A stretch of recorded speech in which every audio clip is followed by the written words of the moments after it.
내게 소원이 하나 있네. 주님 다시 오실 그날까지. 한국의 나무가 형성이 되면 모세오경은 바로 이 뿌리와 같은 곳입니다. 그래서 모세오경에 대해서 우리가 이해를 한 만큼 성경 전체가 이해되고요. 모세오경에 관한 시스템을 이해한 만큼 성경을 여러분이 공부하는데 굉장히 큰 도움이 됩니다. 지금 우리가 창세기를 공부하는데 우리는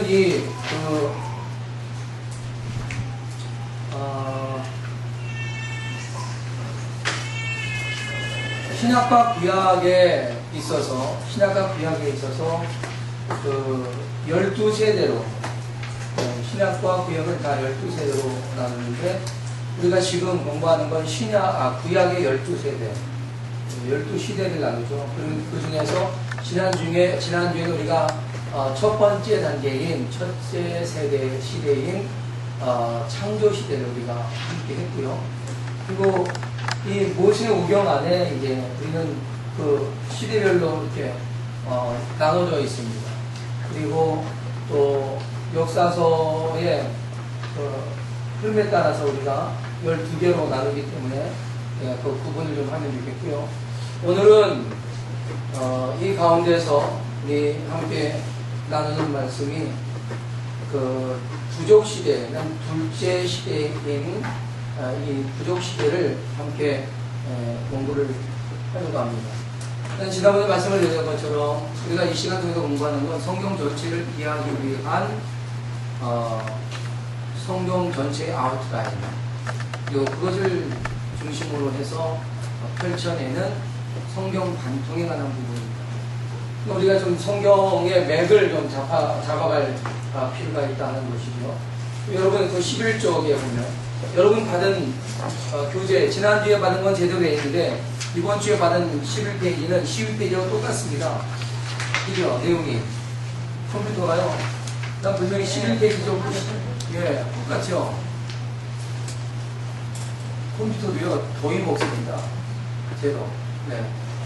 그래서 도희에 너무 방치했더니 도희를 먹어서 그만 내가 정신을 못 차리고 11페이지 빼놔라, 12페이지 빼놔라 이랬거든요. 11페이지 빼낸 것도 그 페이지고 11페이지 빼낸 것도 그 페이지예요. 모르긴 해도 오늘 진도가 아마 11페이지밖에 못 나갈 것 같으니까 제가 더위 먹어서 오늘 이것만 해야 하고 그렇게 빼냈는지 모르겠습니다. 저거 컴퓨터 산지 얼마 안 됐는데 2년밖에 안 됐는데 저렇게 벌써 보복되면 안 되는데. 자, 우리가 이 부족시대를 우리 시족시대라고 시족사회 속에서 이루어진 그런 시대죠. 부족시대는요, 크게는 우리 세 명의 그 족장을 우리는 부족시대로 이렇게 봅니다. 뭐냐면, 첫째는 누구? 그렇지요. 아브라함. 그리고 둘째는 아브라함의 아들이 이삭. 그리고 셋째는 야곱입니다. 야곱이고요. 그리고 왜 여기 이 시대를 세 분을 우리가 부족 시대라고 하냐면 여기 요셉은요. 여기에서의 요셉은 야곱으로부터 몇 지파가 나눠지죠? 그렇죠. 12지파에 지파에 속했고, 그리고 요셉뿐만 아니라 이제 여기는 12명의 아들들이죠. 요셉과 더불어서 12명의 아들들이 형성이 됩니다. 그래서 그 역사적인 어떤 그런 환경 속에는 요셉도 들어가지만, 그러나 우리가 족장시대 그러면 요셉을 포함하지 않습니다. 요셉을 포함하지 않고 이 아브라함, 이삭, 야곱까지 보는 거예요. 그럼 요셉은 어떻게 보느냐? 족장시대와 그리고 이제 포로기의 그런 가교의 역할을 하고 있는 그런 시대입니다. 어떻게 보면 긴 시대라고 볼 수도 있겠지만, 그래서 요셉은 이 부족 시대에서도 다루고요. 네? 그리고 또 그 가나안의 애굽의 포로 시대도 다룹니다. 그래서 우리가 여기 여러분 교재는 제가 다 드리지 않았습니다. 여기 보면 노예 시대라고 이제 세 번째 단계가 노예 시대가 되는데 그 노예 시대로 들어가는 거죠. 이런 단계적인 부분이 있어서 하지만 우리가 오늘 요셉도 살핍니다. 그리고 성경에는 이 부족 시대가 아브라함, 이삭, 야곱, 요셉까지 이렇게 담고 있으면서 그러면서 다른 성경책이 이곳에 포함이 되는데 그게 욥기서입니다. 욥이 살았던 시대는 욥이 잠언 그 시편 앞에 욥이 있지만 욥의 시대는 바로 이 부족 시대, 족장들의 시대, 아브라함 시대에 있었던 인물로 봅니다. 여러분 때는 그렇죠. 우리가 부족 시대를 살필 때는요, 바로 여기 이 5 인물 중심으로 해서 부족 시대를 좀 이렇게 조명해 들어가는 것입니다. 그래서 우리가 지난주에는 아브라함 이전까지 해가지고 바벨론 바벨탑 사건까지를 그러니까 대략적으로 이렇게 살폈고요. 오늘은 이 아브라함을 시작으로 해서 함께 나누도록 하겠습니다. 여기 이제 쉽게 넘어가겠습니다. 왜냐하면 우리가 수요일 날 아브라함에 대해서 이미 했고 이삭 그리고 야곱을 했습니다. 그러니까 우리가 지금 수요일 날은 족장 시대를 거의 다 마쳤어요. 그죠? 거의 다 마쳤습니다. 이제 조금 잠시 후면 다음 시간 정도 되면 요셉으로 이제 들어갈 그런 배경을 우리가 만납니다. 자, 그러면 아브라함은 여러분 성경에 소개되는 인물이 2,930명 정도 되는데요. 몇 명이요? 거기 동그라미 쳐놓으세요. 2,930명. 네, 30명 정도가 됩니다. 근데 그 수많은 2,930명. 그러면은 구속사와 관련된 사람이 이 사람밖에 없느냐? 그건 아닙니다. 아시겠죠? 네, 많은 사람들이 그런 오해를 많이 해요. 그래서 그 아담 시대에는 아담만 있었느냐, 더 많이 있었느냐, 이런 거 쓸데없는 시간들, 그죠? 네, 관심을 많이 갖는데 그렇지 않습니다. 성경에 소개되고 있는 인물인 거죠. 그 2,930명 중에 하나님의 벗이라고 지칭하고 있는 것은 아브라함밖에 없다는 거죠. 아브라함밖에 없습니다. 만일 여러분에게 하나님께서 너는 나의 벗이라 라고 하는 주님의 말씀을 듣는다면 여러분 어떻습니까? 영광이에요, 영광. 안 그러겠어요? 왜? 아까 덜 잡았어요.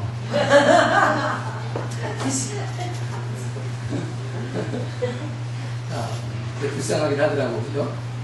불쌍하긴. 엄마 아빠는 밑에 있어서 못 봤어요.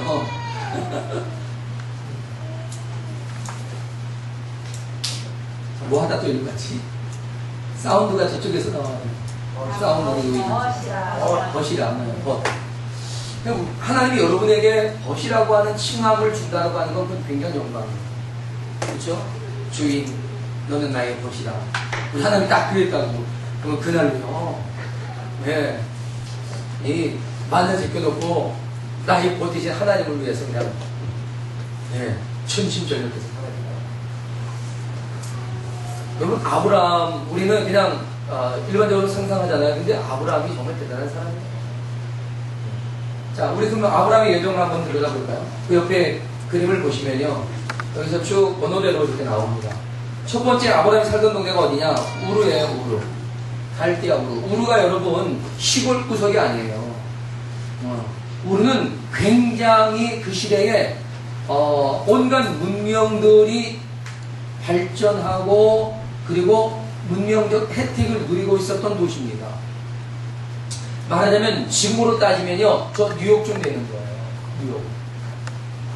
서울도 비교가 안 될 만큼. 글쎄, 서울이 제가 가보니 서울이 더 나은 것 같아요.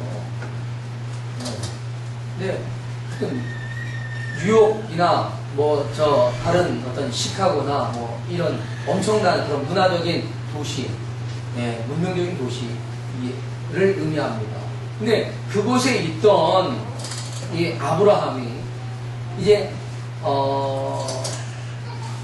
하나님의 지시를 받고 그리고 그의 새로운 인생의 요정들이 시작되는 거예요. 근데 처음에 이 아브라함이 갈대아 우르에 있다가 하나님의 지시와 명령을 받고 움직여가는 곳이 하나님입니다. 그런데 우리는 성경에서 우르에서 하나님의 명령을 받고 그가 본토 친척 아비집을 떠나 하란으로 옮겨갔는지, 우르에서 온 가족이 이주하여 하란으로 갔는데 하란에서 하나님의 명령을 받아 부모 그리고 형제를 친척을 뒤로하고 가나안으로 옮겨갔는지, 이것은요 학자들마다 견해가 다릅니다. 그런데 성경이 무엇을 말하느냐? 자, 여러분이 창세기를 한번 다시 한번 펼쳐보시겠습니다. 12장을 펼쳐서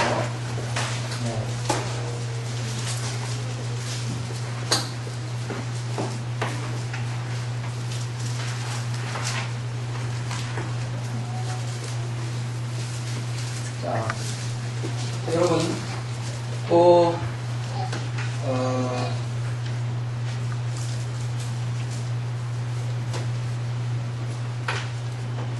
12장 1절을 우리가 한번 읽겠습니다. 시작. 여호와께서 아브라함에게 이르시되 너희의 고향 친척과 친구나 내가 네게 보여줄 땅으로 가라 그랬어요. 자, 그러면 여기에서 이 1장에 다루고자 하는 부분들을 보면요, 1장에서 내 아비 친척들, 너희 아비 집을 떠나라 라고 했을 때 그 아비 집이라고 하는 것이 지형을 말하는 것이냐 아니면 공동체를 말하는 것이냐, 이런 느낌입니다. 지형적인 것을 말한다면 그것이 우르가 되든 하란이 되든 분명 지형적인 그런 문제를 우리가 따져야 할 것입니다. 그런데 그것이 그런 것이 아니라 문화적인 배경 그리고 어떤 그 공동체적인 것을 의미한다면, 그렇다면 그것이 우르가 되든 하란이 되든 문제는 없는 겁니다. 우리가 그런 것을 따지고 하는 것은 학자들이라는 거예요. 우리 평신도들 수준에서는 그런 걸 따지는 것이 아니라 우리가 뭐 이런 것을 연구해가지고 학자들을 비평하고 당신들은 이것이 잘못했습니다, 당신의 생각은 내가 동의합니다, 뭐 이렇게 할 건 아니잖아요. 성경이 우리에게 주고자 하시는 분명한 메시지가 뭐냐? 그것은 지역 땅을 말하는 게 아닙니다. 땅을 말하는 게 아닙니다. 만일 우리가 그런 것을 하나의 장소의 개념으로 본다면, 하나님께서 자녀가 부모를 떠나 아내와 뭐가 된다고 했어요? 하나가 될 것이라고 했어요. 부모를 떠나면 부모집을 떠나가야겠네요. 부모집에서 대가족으로 살던 옛 시대는 다 성경적으로 잘못된 건가요? 그런 게 아니죠. 그것도 역시 어떤 장소적인 의미가 아니라 그게 영향권. 그러니까 이제는 부모에게 부모에 의해서 도움을 받고 부모의 신세를 지고 하는 그런 그늘에서 벗어나라는 거예요. 그늘에서 벗어나야 되고, 부모 역시도 자녀를 출가시키고 또 결혼하면 아들이든 딸이든 내보내야 됩니다. 내보내서 독립해서 살아갈 수 있게끔 하고 너무 우리가 간섭하지 않는 거죠. 그런 독립적인 그런 관계를 맺어가는 거예요. 그렇다고 해서 전혀 우리가 부모로서 자식으로서 해야 할 도리 안 하느냐, 그런 걸 따지는 것이 아닙니다. 그러니까 사람들이 자기 편에 따라서 막 이쪽으로 갔다가 저쪽으로 갔다가 하니까 문제가 되는 거예요. 그런 의미가 아니에요.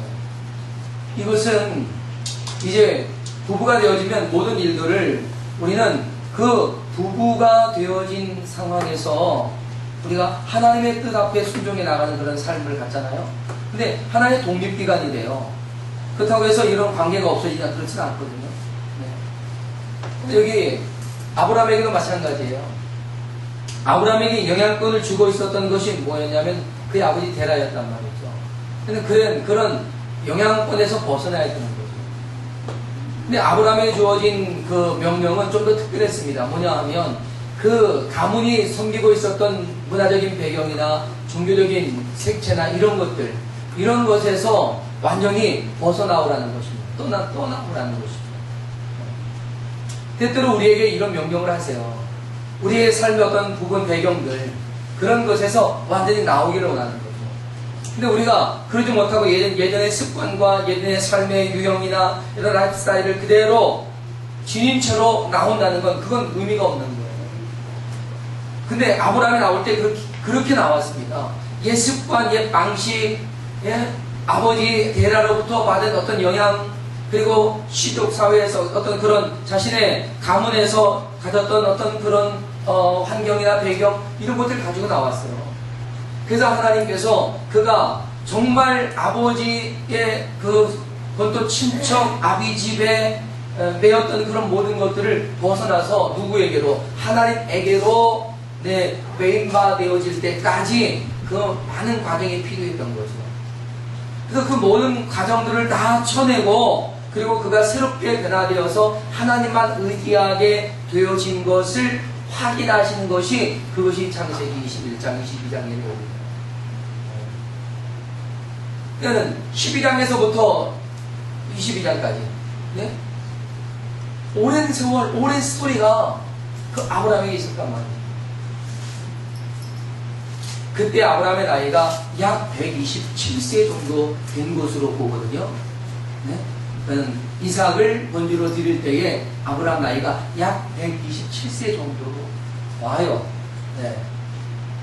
그렇다면 아브라함이 75세에 아버지 품을 떠나라라고 했던 하나님 명령을 받은 이후 약 50년 정도의 세월을 통해서 그는 자신의 옛 습관과 삶의 유형들을 벗어버리는 그런 훈련들을 가졌다, 이런 얘기죠.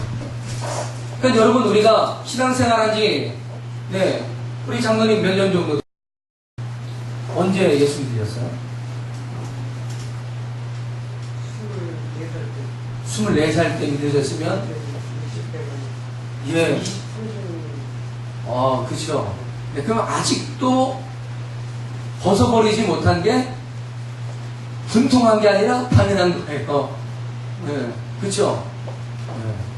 당연한 거예요. 아브라함은 50년 정도 걸렸어요. 그래서 이제야 비로소 네가 나를 사랑하는 줄 내가 인정한다 라고 하신 거예요. 우리 집사님도 지금 35년? 30년 넘었잖아요. 안 넘었나?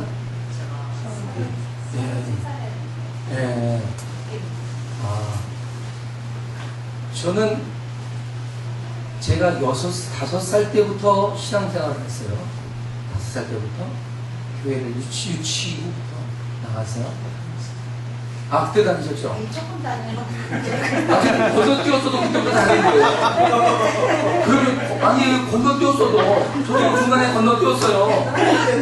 그냥 한 4년 정도 건너뛰었어요. 되게 기록은 아마 그때. 그럼요. 그러니까. 잠시 떠났다가. 그렇지요. 지금 55년 정도 되신 거예요, 55년. 그거 봐요, 그러면, 그렇죠. 그러니까 지금 한 50년 되신 거예요. 그러니까 아브라함의 연수와 비슷하신 거죠. 저는 한 45년 정도 됐어요. 45년 됐는데 제가 보더라도요. 아직 모르죠. 앞으로 45년을 더 가도 아마 무덤 앞에 가서 무덤 이제 죽음이 이렇게 이르렀을 때 주님 이 죄인을 용서하시옵소서 라고 하는 기도를 하면서 주님의 그 나라의 부르심을 제가 받지 않을까 생각합니다. 주여 내가 다 이뤘습니다. 이루지 못할 것 같아요. 부끄러운 인생이었습니다. 하나님의 십자가에 구속하심이 있어서 제게 희망이 됩니다. 주님 감사합니다. 이러고 갈 것 같아요. 근데 이 아브라함의 인생이 그랬어요. 근데 저는 그 아브라함의 인생에서 그가 과감하게 내질러 버렸던 일들, 저는 그 부분들을 전 굉장히 귀하게 보는 거예요. 그가 일단 부모 집을 떠나는 것도 한번 내지른 거예요. 그죠? 이 사건, 예, 엄청난 사건이죠. 그또 그가 두 번째 있었던 사건이 있었어요. 그게 뭐냐? 그쵸? 롯과의 이별. 네, 롯을 떠나보내는 거. 네, 그것도 큰 일이었어요. 네. 그 일이 있은 이후에 창세기 15장에 보니까 하나님께서 그를 특별히 만나주시잖아요. 창세기 12장에서 롯을 보내잖아요. 그죠? 우리 봤잖아요. 그죠? 롯을 보내고 나니까 15장에서 하나님이 15장 가자마자 하나님이 나타나셔서 아브라함에게 축복을 약속하시잖아요. 멋지잖아요. 그게 이제 그의 가족들. 그러니까 그가 벗어버릴 때마다, 정말 삶에서 내질릴 때마다 이상한 일들이 생기는 거예요. 네. 그러니까 우리가 하나님 앞에 믿음으로 큰 일을 할 때마다 우리의 삶이 업그레이드 된다는 사실을 기억하세요. 네. 그러니까 담대해져야 돼요. 우리는 이거 너무 어떻게 될까? 이거 어떡하지? 정말 불안해서 우리가 두려울 수 있지만 그냥 과감하게 믿음으로 내질러 버리는 거예요. 좀 표현 자체가 좀 강하다, 그지? 내질러 버리다니. 어쨌든 한번 저지를 필요가 있어요. 믿음으로. 의를 행하라는 것이지 불의를 저지르라는 얘기는 아니란 말이에요. 그리고 또 중요한 것은요, 뭐 다 넘어가서라도 여러분, 아브라함이 하갈을 내쫓는 건 별 문제가 없었어요. 그런데 그 하갈과 더불어 누구를 같이 내쫓았어요? 이스마엘이요. 여러분, 그게 쉬워요? 아유, 말도 안 되죠. 네? 조 집사님, 원인을 내질러. 돼요? 이게 불가능해요. 이게. 어떻게 그게 돼요? 권사님 되겠어요? 나를 잡으시오, 그러지. 네, 안 돼요, 안 돼요. 그냥 구원이 내질러? 말이 안 돼요. 안 되는 거예요. 네. 왜? 하갈이 나왔기 때문에 그럴 수 있어요? 아니에요. 효력의 정이라는 건요, 끊을 수가 없어요. 끊을 수가. 제가 요즘 사극하는 거 뭐지? 토요일날 하는 거 있잖아요. 토요일날 준비하는 거. 네? 무신. 네. 거기에 누가 나오죠? 하여튼 뭐 있어 나오잖아요. 아니, 다 안 보니까. 나와요. 나만 얘기할게요. 여러분 뭐 안 보니까. 나만 봐요. 여러분 뭐 안 보는 거야. 최민선 최수정이. 최민수도 최수정도 아니에요. 네. 아는 사람 빨리 자수해. 여자요? 여자 이름? 남자. 남자 적인데. 파파로 나왔어요. 그래, 누구? 파파로 나왔어요. 파파로 나왔어요. 하파요? 최우장님이요. 최우? 거기 역사적인 최우고 정보석. 아니, 정보석이. 그 정보석 최우로 나오는데, 근데 그 아들들이 몸종이, 그 하인이 낳은 두 아들이 있어요. 아주 망나니야. 이놈들이 엄청난 말썽을 들어요. 근데 죽여라! 그랬어요. 근데 이제 신하들이 어떻게 그래도 효력을 죽입니까? 그래서 쫓아내서 전라도로 보냈단 말이에요. 근데 거기서도 아주 몹쓸 짓을 해. 근데 최후 장군이 이건 모르는 거 아니야. 알아요. 왜 몰라요? 모든 첩보가 다 들어오거든. 근데 모른 척 하는 거예요. 왜요? 효력이 있기 때문에. 아시겠어요? 그래서 아브라함이 하갈을 내쫓는 거는요, 그게 별 큰 문제가 아니었어요. 근데 이스마엘을 끊어내는 건, 그거는 정말 자신의 생명의 한 부분을 끊어내는 것 같았어요. 그리고 그를 쫓아냈죠. 그리고 다음에 또다시 하나님은 그에게 새로운 일들을 역사해 가세요. 그게 이제 이삭이 하나님의 은혜와 계획 속에서 이제 성장해 가는 모습을 보여줍니다. 그 하갈을 쫓아낸 다음에 이제 하나님은 아브라함에게 또다시 그런 그 새로운 영적인 기회들을 허락하시죠.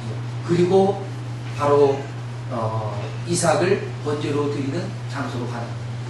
그럼 이삭을 번제로 드리는 일도 여러분 그거 가능한가요? 그럼 거의 불가능한 일이에요. 있을 수가 없는 일이에요. 그런데 그가 그것도 역시 하나님을 신뢰하는 마음으로 하나님께 전적으로 순종하는 마음으로 그가 한번 또 일을 저지르고 그것은 불신앙이 아니었죠.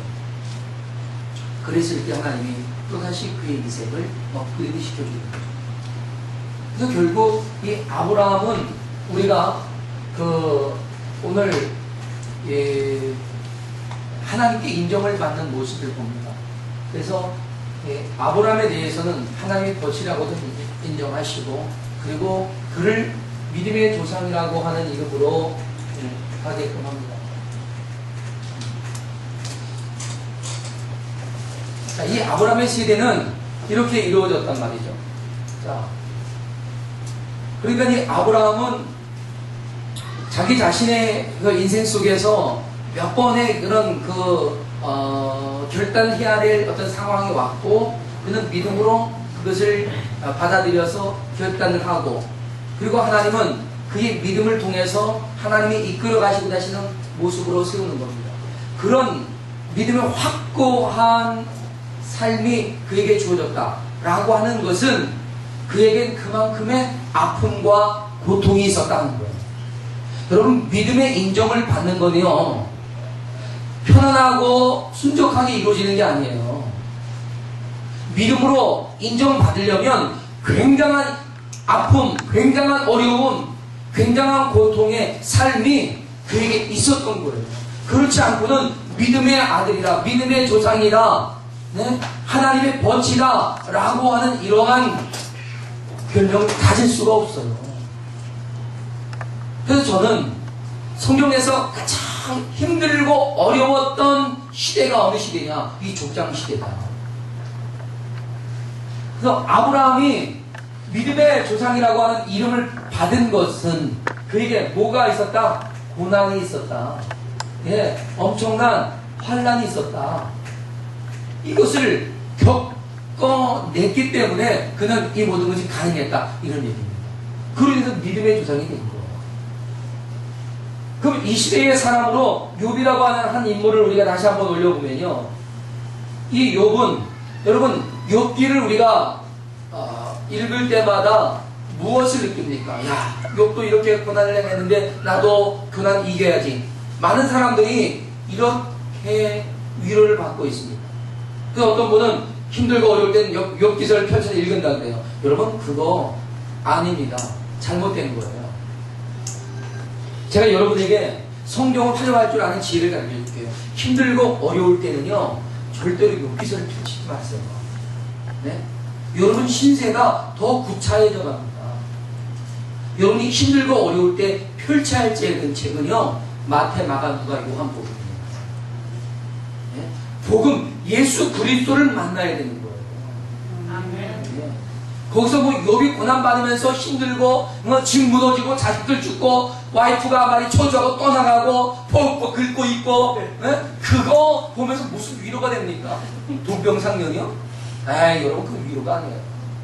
참된 위로는 예수 그리스도예요. 그분을 만나야 돼요. 힘들 때 딱 펼치는 건 저는 요한복음부터 펼쳐요. 요한복음 펼치고요 바로 그냥 1장부터 계속 21장까지 그냥 통독을 해버립니다. 왜 요한복음을 읽는지 아세요? 요한복음이 표적이 나타나요. 표적이. 그러면서 예수 그리스도가 왜 무엇을 어떻게 하셨는지를 분명히 나타나시면서요. 나도 그 표적, 그 은혜 안에 있다고 하는 확신을 가지면서 위로가 되는 거예요. 그 요한복음이나 이런 복음서 딱 읽으면요. 그 다음에 시편을 펼치는 거예요. 시편 딱 펼치면요. 내가 금방 읽었던 마태, 마가, 누가, 요한복음에서 예수 그리스도를 시편에서 만나는 거예요. 아시겠어요? 욥기서 펼치지 마세요. 욥기서는 언제 펼치느냐? 잘 나갈 때 펼치세요.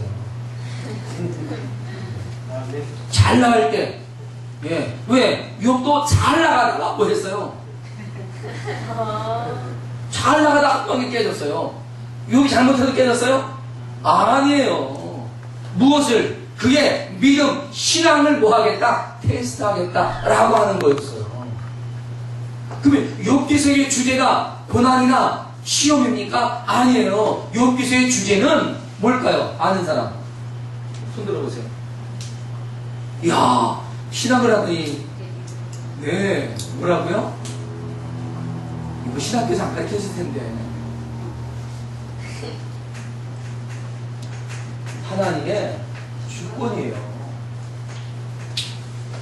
하나님의 주권이에요. 내가 시험해 보겠어?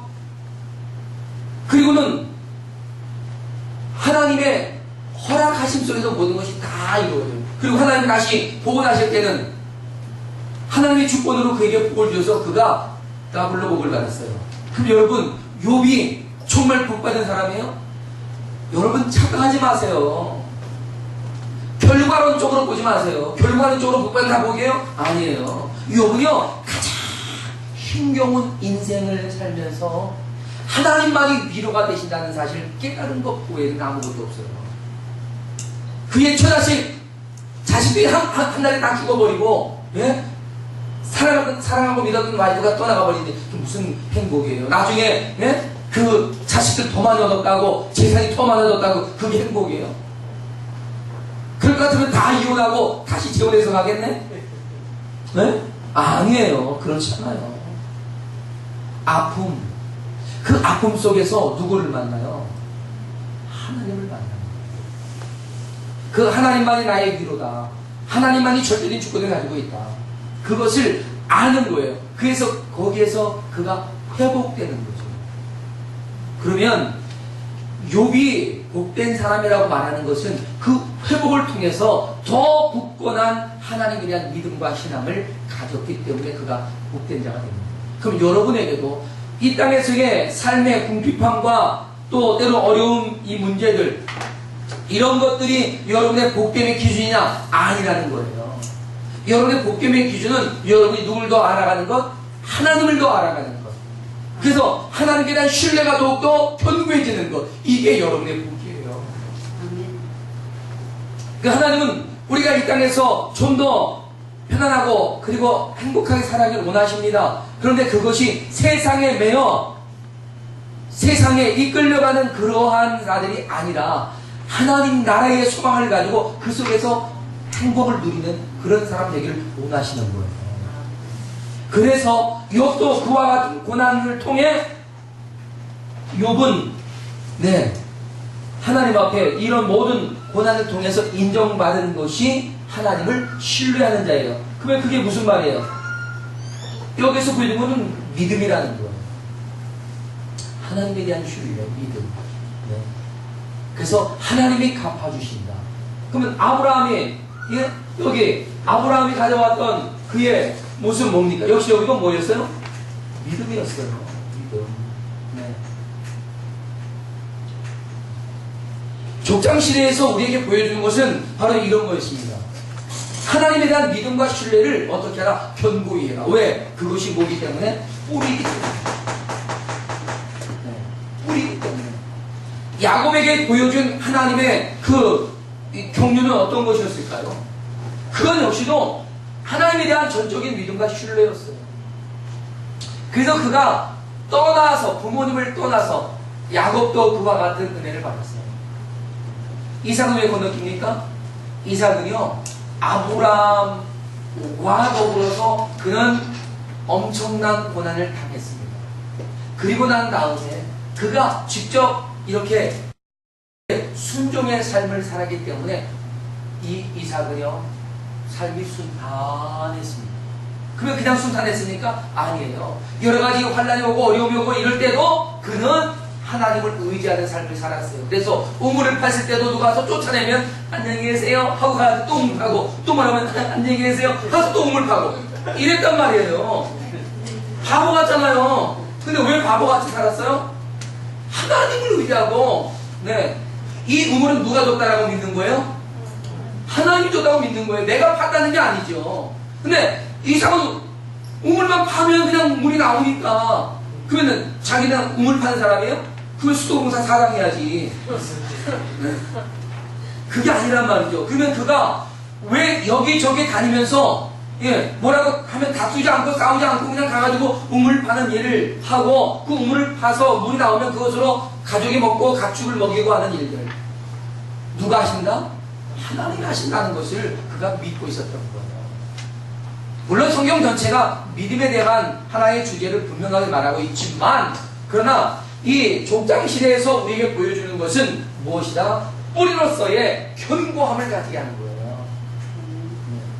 이게 뭐예요? 이 뿌리는 하나님에 대한 신뢰. 하나님에 대한 신뢰. 하나님은 나의 하나님이시다. 이겁니다.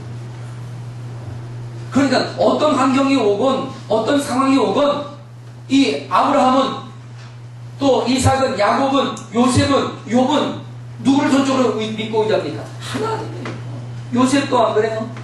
요셉도 형들에게 팔려서 이 보디발의 집에 갑니다. 누명을 쓰고 감옥에 들어가죠.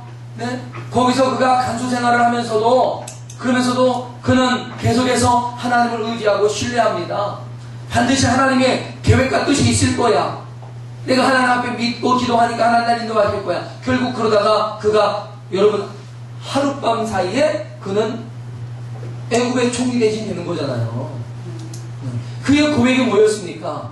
형들보다 앞서서 나를 보내셔서 내 아버지 집을 구원하기 위해 이렇게 보내신 겁니다. 형들이요 두려워하지 마십시오. 말하잖아요. 그러면 그 안에 뭐가 있었다는 겁니까? 하나님에 대한 신뢰가 있었고 하나님에 대한 기대가 있었다는 거죠. 여러분 우리 인생의 뿌리가 뭡니까? 우리 인생의 뿌리 그것은 바로 하나님에 대한 신뢰입니다. 그것이 여러분의 인생을 무럭무럭 자라게 하고 견고하게 하는 거예요. 이것이 없으면요 나무는 성장할 수 없습니다. 네? 믿습니까? 저는 여러분 이 나무가 얼마나 기특하고 이쁜지 몰라요. 이 나무가 우리 교회에 처음 온 나무예요. 세계 중고기도 센터 처음 세울 때 이 나무 저기 어디입니까? 저 강남에 있는 손재열 장로님이 보낸 거예요. 기억나시죠? 근데 이놈이 벌써 몇 번 털갈이 했어. 이거 몇 번째 갈았어요. 몇 년에도 다 떨어지길래 야 이놈 물 더 주고 그리고 여기 활짝 열고 그리고 창문 열어서 공기 좀 좋은 공기 마시게 해주자. 그래서 며칠 갔더니요 이놈이 이렇게 막 또 나오는 거예요. 여기 다 떨어졌잖아요. 요건 옛날에 있던 거 예시에서 떨어진 거예요. 물 주니까 또 자라. 얘 끝장불 내면 어떻게 될까요? 물만 안 주면 끝장나요. 왜? 물 안 주면 뿌리가 어떻게 해요? 그렇죠. 말라 죽어요. 그러면 끝장나는 거예요. 뭐가 중요해요? 그렇죠. 바로 여기가 중요해요. 아니 여기다가 맨날 물만 준다고 되겠어요? 뭐로 가야 돼? 뿌리로 가야 되잖아요. 이것처럼 우리 인생의 뿌리는 하나님에 대한 신뢰다. 하나님은 이 하나님에 대한 신뢰를 키우기 위해 창세기, 출애굽기, 레위기, 민수기, 신명기를 주셨어요. 아시겠습니까? 네. 이 모세오경은 이스라엘 민족의 뿌리면서도요 모든 그리스도인의 이 생명줄기예요. 이게 수원이에요. 수원. 그러니까 여기서 퐁퐁퐁퐁 물이 나와야 되는 거죠. 그래서 우리가 창세기를 좀 자세하게 공부하는 이유도 바로 이런 하나님에 대한 신뢰를 키워가자는 것입니다. 이것이 되어진다면요 여러분 어떤 환란이 오고 역경이 와도 하나님이 나와 함께 하신다고 하는 신뢰, 믿음이 있기 때문에 견뎌내는 거예요. 제가 인생을 보니까요 우리 장로대 집사님한테 제품하지만 인생을 보니까 인생은 견디는 거더라고요. 견디는 거예요. 네. 그 견디는 것이 이기는 거예요. 제가요, 이 CTS 직장 생활을 하잖아요, 제가. CTS 가보니까요. 저는 실망스러운 게 참 많아요. 그리고 너무나 불쌍하고 안타깝고 고맙고 그런 거예요. 직장 생활 버티더라고요. 견뎌내더라고요. 눈치 봐가면서요. 싹 예린이 보셨지요? 예린이 딱 뭐라 그러면요. 딱 안 보고 뭐 또 척하고요. 이러고 다닙니다. 얼마나 웃긴지 몰라요. 아주 코 줘받고 싶을 때가 있어요. 이러고 다녀요. 눈치 보고 이러고 눈치 봐요. 이러고 보세요. 관찰해 보세요. 요래요. 이러고 다녀요. 이러고 다니면서 눈치 봐요. 그러다가 딱 하죠. 풀렸죠. 그러면 그때 또 살살 거리는데 야, 이거 뽀빠지 않고 나는 못 빼겨요. 그런 거예요. 여러분, 쟤도요, 견디고 있는 거예요. 직장생활 그러고요. 버티더라고요. 버티겠다. 상사의 쓴 말을 듣고도요, 버티고. 당장 나가! 그러면 뭐 이걸 집어 던지기도 하나 말고, 누가 있어요. 누구라는 얘기 안 하는데, 누가 있어도. 근데 막 그런데요. 당장 나가! 그런데요. 그런데, 가만히 듣고 있대요. 그리고 그 다음날 안 나올 줄 알았더니 또 나와서 이렇게 다니면은, 예, 보고도 못 본 척하고, 그러다가 또 견디고, 이렇게 간다는 거예요. 그래서, 야, 이거 이래서 되겠나 하는 생각이 들 때가 있어요. 어떻게 해요? 저 같으면요, 당장 그만두죠. 내가 한마디 딱 쏘고 싸붙이고 나오지요. 뭐 그러고 있습니까? 근데 그게 아닙니다. 여러분 인생은 하나님의 목적을 위해서 일하는 것이지 내가 먹고 살기 위해 일하는 게 아니라는 것을 기억하시기 바랍니다. 네. 그래서 아도매치해도 그래서 아도매치해도 우리가 견디는 거예요. 그것 자체가 하나님의 뜻을 이루는 것이라면 아도매치하는 것도 은혜입니다. 이해가 하시죠? 네. 우리가 좀 더 이런 우리의 신앙의 근간, 네? 뿌리와 이런 줄기가 늘 견고하게 세워져야만 우리가 더 건강한 신앙생활을 할 수 있다는 사실을 깨닫기를 바랍니다. 네. 이 내용은 여러분 읽어보시면 되겠습니다. 그래서 다 했습니다. 그래서 여기까지 전체를 다 했는데 다음 주에 그 뒤에 페이지 나눠드리도록 하겠습니다. 기도하겠습니다. 하나님 감사합니다. 주님.